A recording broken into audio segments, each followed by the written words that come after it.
Hi, everybody. Can you see where I am? Recognize this place? If you've been with me for a while, you do, don't you?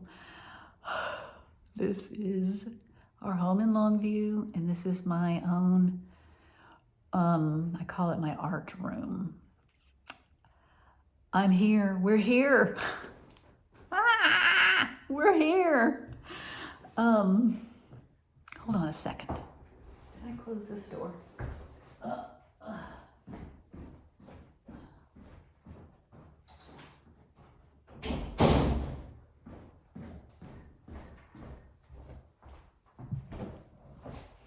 Hey, hello.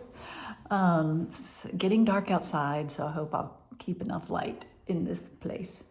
Hi. I'm thinking of a bunch of your faces. I'm trying to let them flow. Thinking of your faces. Hi, y'all. Thanks for being here. Thanks for listening. Thanks for joining in with me and Craig.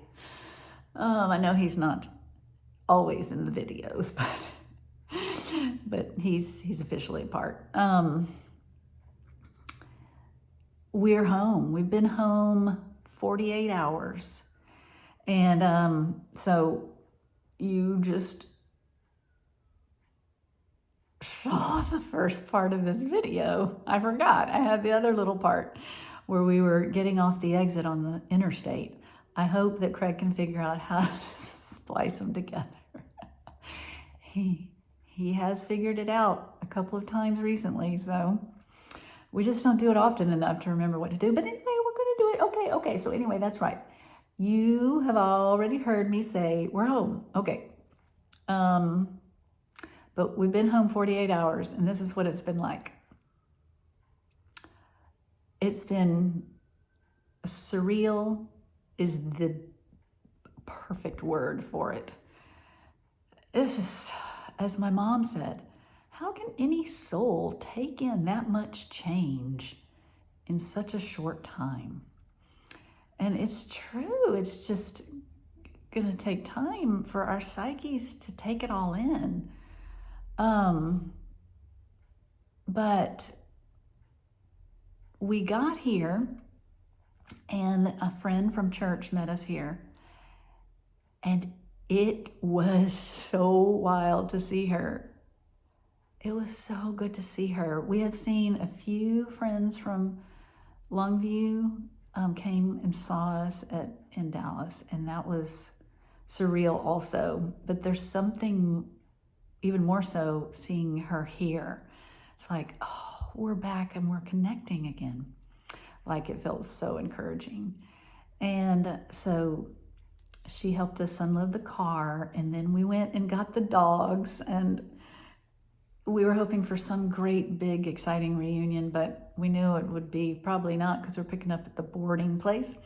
And sure enough, the lady was carrying them like this, and they were each like looking around like, what's happening? And the lady almost put them in the crate because she wasn't aware that we had not seen them for 3 months. And so we said, no, can we just take each one? And we took them, and they were kind of excited, kind of wanting to get down and jump and run. Anyway, it was just more a little bit chaotic than exciting. But once we got them home, we all got settled down. It was so luxurious. They were so affectionate, and we were so affectionate, and oh, it was good. It was real good. Yeah, so the house was gorgeous when we got here. Our house cleaning friend had come that day, and it just was, and our house sitters obviously had straightened up immaculately and tried to get all of their stuff out of the house, but it had been kind of a quick thing, So anyway, the house was immaculate, and it was beautiful, and there were our flower pots outside that a friend brought in the summer and tended to them. She had changed them out for all the dead annuals out for fall winter type stuff. It was beautiful. And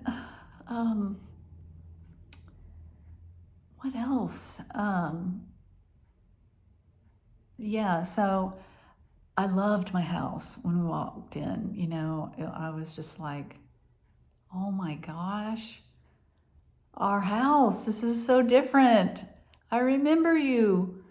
Yes, you were warm and charming, and it was good to be back. There's, you know, some trauma in my home, this home, because of scleroderma. And I say that in Jesus' name. He is Lord over that era in my life. And Lord, you rule over it, and you will heal me emotionally and mentally, and you will heal me physically in all, to the whole degree that you want. Okay, y'all, sorry. It's a little PTSD to think about the scleroderma. And so, you know, and we had only lived in this house for, I don't know, I think 8 months, you know, in the months, maybe 10, not even a whole year when I was taken down, when I really became disabled with scleroderma. And so, you know, I was nervous about the house not having enough happy memories in it and the other memories being too strong. But I had people praying about that. I don't know that I asked for that globally, but it's been really good. I can have some moments and I just pray and try to center myself in the present moment. And but what's been really fantastic, I mean, like, is that being here is, hang on. Oh, it feels like an era change. I think my sister Lori called it that. But I don't know. It's weird. It's like, I don't know if just getting here was like, okay, things are different, so let me be different. I don't know. All I know is I got here and I want life. I want living. So I've been so motivated and I've had so much energy, which it just is such a grace from God. I have begged him after the hospital that my energy would return. Oh, I remember now asking him that, and he did. I'm having such amazing energy, like motivated energy. I can hit a wall, you know, once or twice in the day. Usually just once in the day, and then I can hit a wall at night, but that's not that unusual. And so it's been exciting to, like, the house was so beautiful, as I said, when we got here. And so I was very motivated we brought in all this stuff, you know, 3 months of living. And it was very motivating to want to get the house back to its former glory. And so and it was just felt so good to get ordered and organized. And I wish I could say that was all done, but it's not. It still looks like a little bit of chaos around here. but little by little, and there are just so many things to tend to, like, you know, laundry.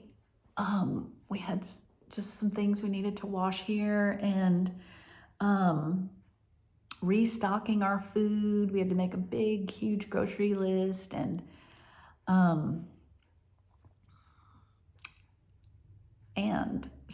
I did that. I did, put together the Walmart pickup list, and it's all stuff that would have been difficult for me to do when we were here before.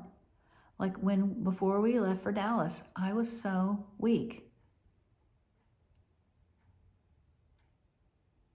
I'm so grateful. I'm so grateful. And so it's like, I have energy. I'm going to live. I'm going to live in every way I can. I can't just have people over. I can't be involved in groups, whatever.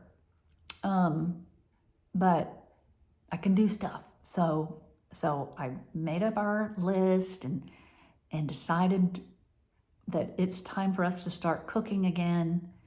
And I told Craig, I think I can cook with help.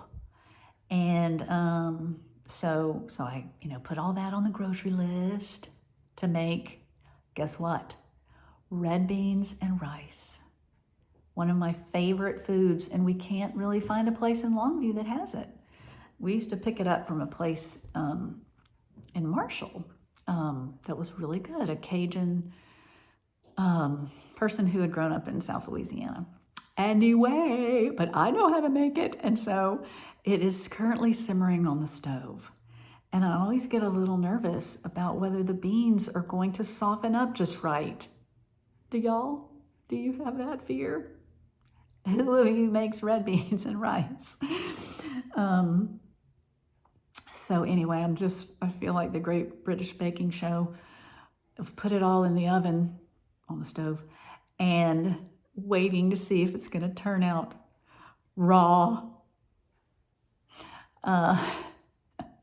So anyway, I hope it turns out delicious. Usually it does.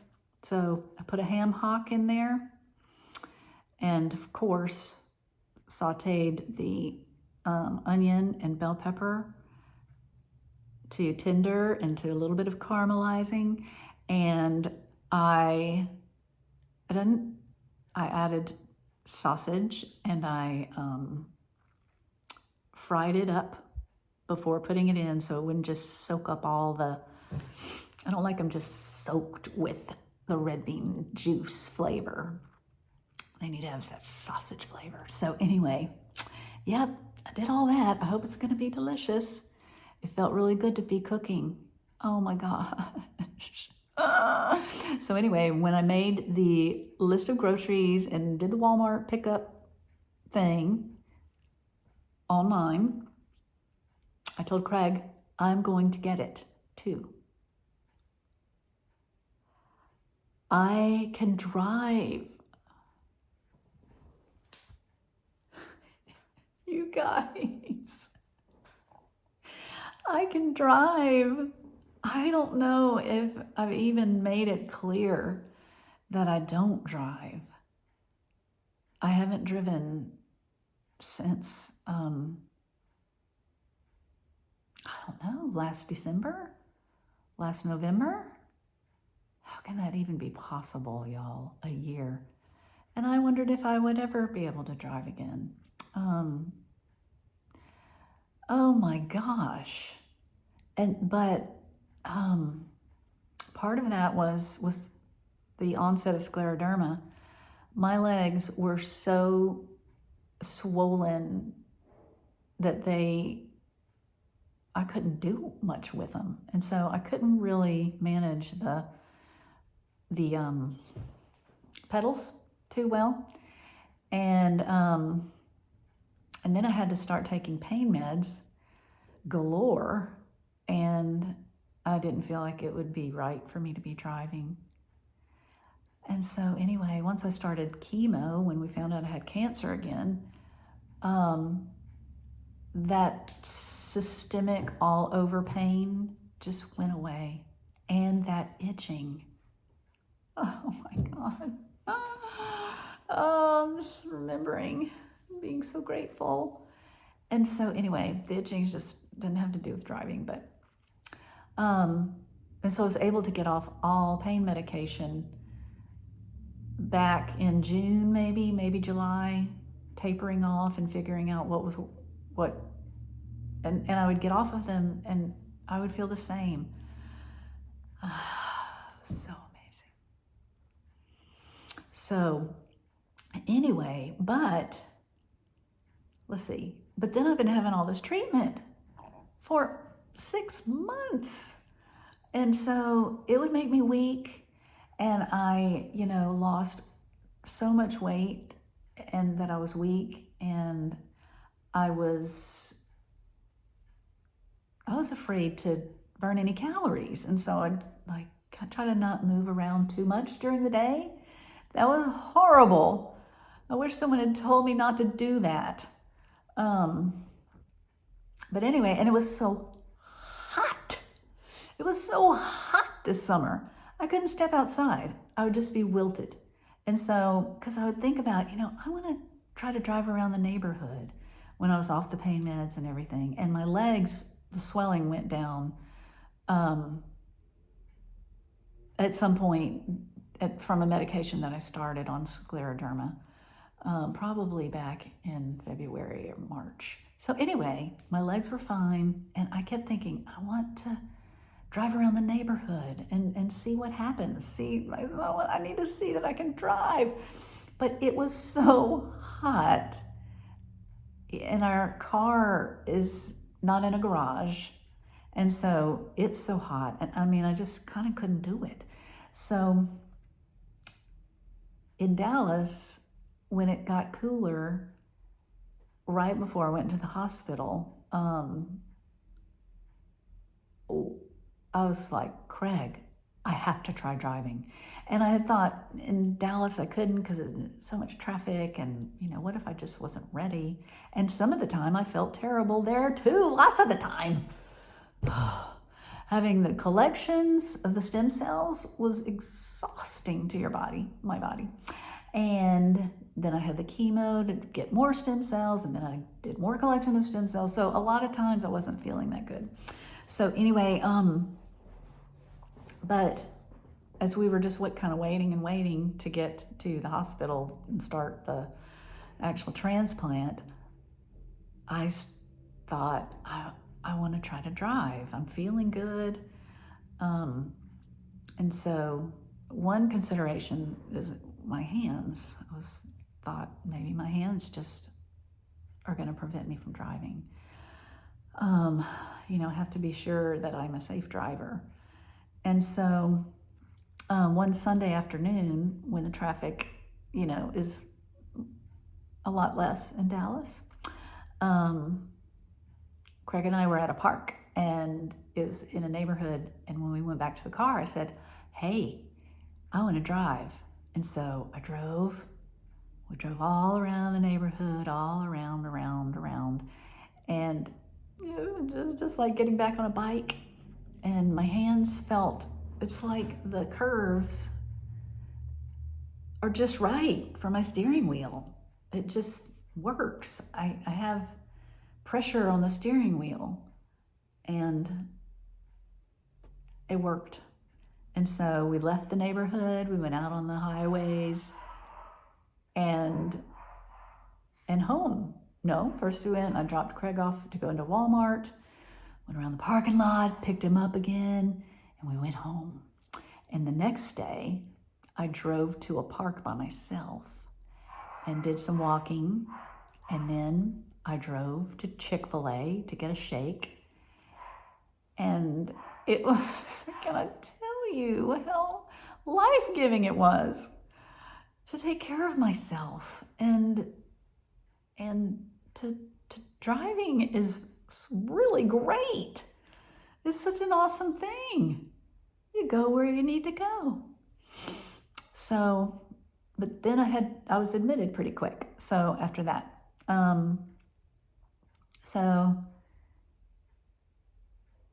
I didn't drive until we got home here yesterday. But I drove to pick up the Walmart pickup. And, got to go through some traffic and stuff to get there. It's about 5 miles away or something. And 10 miles, I don't know. And let's see. Today, Craig and I had to, we went and ran 2 errands, the dollar store and the Walmart. And the doctor said I can go into stores when it's not crowded. And so the dollar store, there was never really anybody in there. So we went in there, and then we went to Walmart this morning on a Saturday, and it was, not very many people were there. And so I got to go in there, and we were looking for little things for our grandchildren because we're going to see them tonight. I can't really see them, but they are driving through Longview to get to Pensacola. Like from Greeley, Colorado to Pensacola, they have to go through Longview. And so 9 o'clock tonight, they're going to get out of their van, and we're going to stand in our yard, and we're not going to touch each other. But many people have been through this with COVID, I know, and so we're not the only people who've been through this. But to be able to see each other at least in person, face to face, because we do FaceTime a lot, but we haven't seen them since June. And so anyway, Craig and I were picking up a few things for the kids, and that's what we were doing. And so I got to go with Craig and think, and oh, what about this? No, that's stupid. What about this? That'll probably give him a little bit of fun. That kind of thing. I got to just be involved. And then I drove us home. So anyway, era change. So, and with doing the writing class, era change. So let's see. It has been kind of funny, weird. Craig and I don't remember stuff, like how we used to do stuff here. Like we told each other later, like Craig said, Jamie, I'm forgetting like where stuff is. And he said, I couldn't remember where to put my pajamas away. And I said, me either. I couldn't remember. A lot of things like that. Like in the kitchen. I mean, it's like I have this sort of intuition about where I'm supposed to go to move from the fridge to the utensils or the glasses, and it's not right. So that inner guidance that you just move around your kitchen, we don't have that because it's still from the Dallas Airbnb. And I have to stop and think, and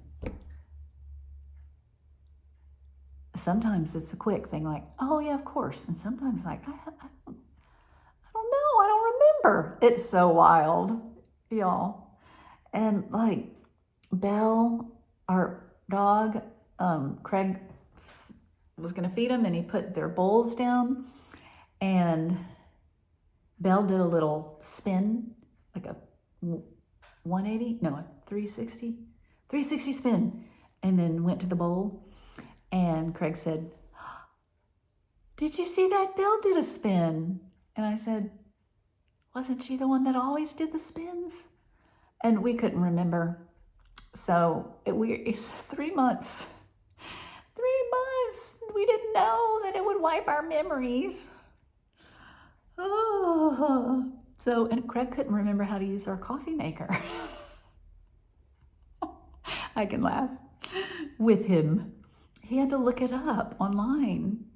We have this kind of fancy coffee maker that makes really good coffee. Um, like in, I don't know, 3 minutes, 2 minutes or something. But so he had to look up how to make the coffee. We've been having French press at the other house. This is so wild. And what else? Oh yeah. The first night we were back, we got us, as unpacked as we needed to. Ordered dinner. I don't remember what we did for dinner, and then tried to get in our spots for watching TV.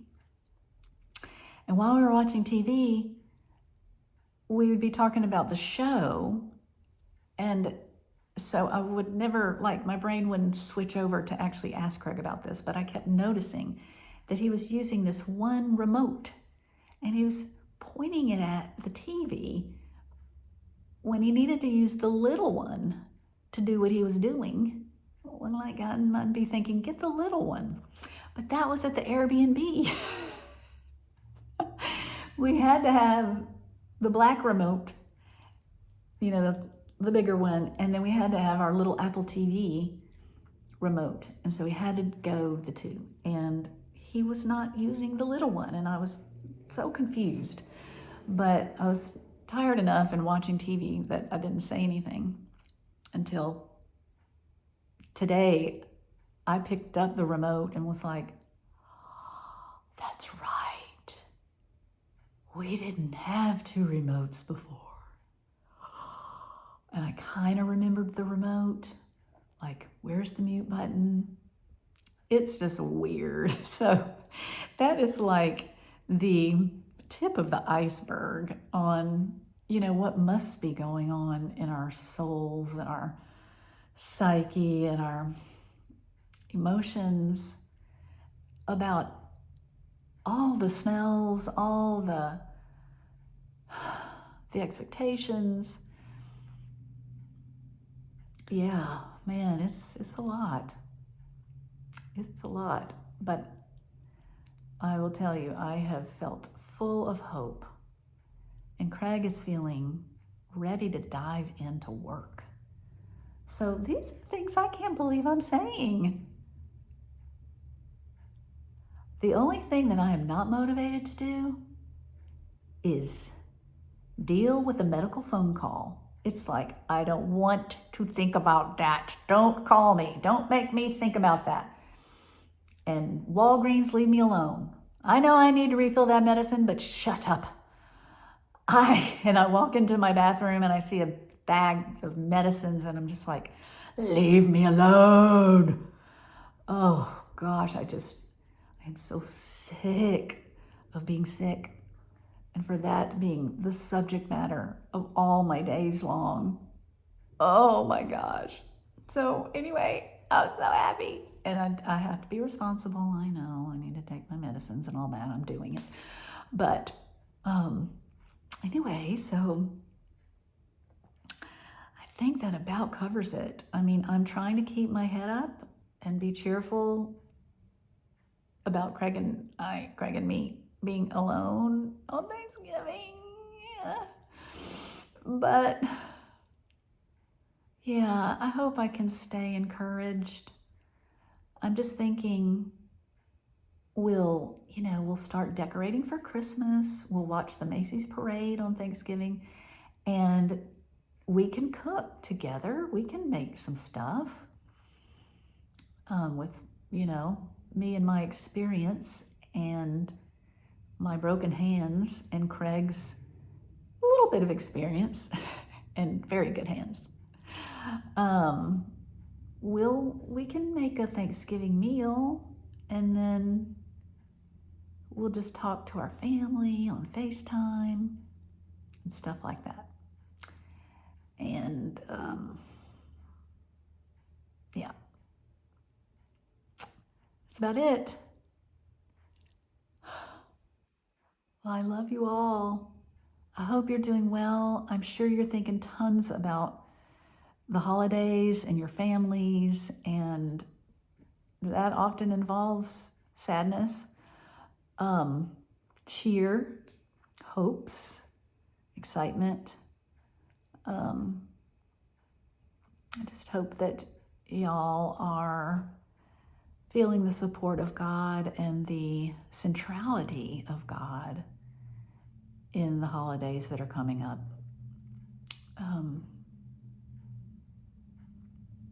Yeah. Okay, I don't want to take any more time. Just past 30 minutes. Thank y'all for being with us. We've got a bit of a long way to go.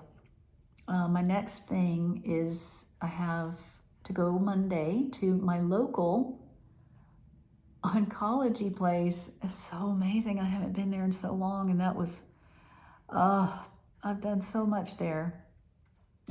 Anyway, I'm going back there, and it's going to be weird because they're renovating the whole place, so it's all torn up. And you have to go park in these weird places, and they show you where to go. Oh, maybe that'll be good. Like, that's part of the era change, right? Going there for follow-up. That doesn't need to be a lot of things because things are going so well. But I have to go get my labs drawn, and they will send those to my Dallas doctor. And then I get a PET scan Wednesday, just to check and make sure cancer is still all clear. It sure should be. So that's kind of the plan medically at this point. And as far as like seeing people, our plan is to see people outside, and then there's just no pressure. There's no, not a necessary time limit. But if it gets too cold or rainy, we can have 1 or 2 people inside with masks and social distancing, and not a long visit. Kind of that kind of thing. So I'm just hoping to really be able to begin to reinvest in relationships here. Oh my gosh. Oh, on one of the walks Craig and I took last night, we were able to go to a family in our church lives 2 blocks over, and they have 4 daughters, and the mama was out of town, but the daddy and the 4 daughters, ranging in age like 6 to 12, 13, they came out in their yard and we talked and talked, with a good bit of space between us. But we were still able to talk, and we've hardly seen anyone in our church for 3 months. So anyway, reconnecting, big time good stuff. So I hope y'all are going to get to reconnect with some important people to you. Or if you have to stay where you are for Thanksgiving, I hope you have good family or friends to be with. But just know that if you don't, it doesn't mean anything about your value. It doesn't. It just is that situation this year. All right. God bless you all. I love you. Bye.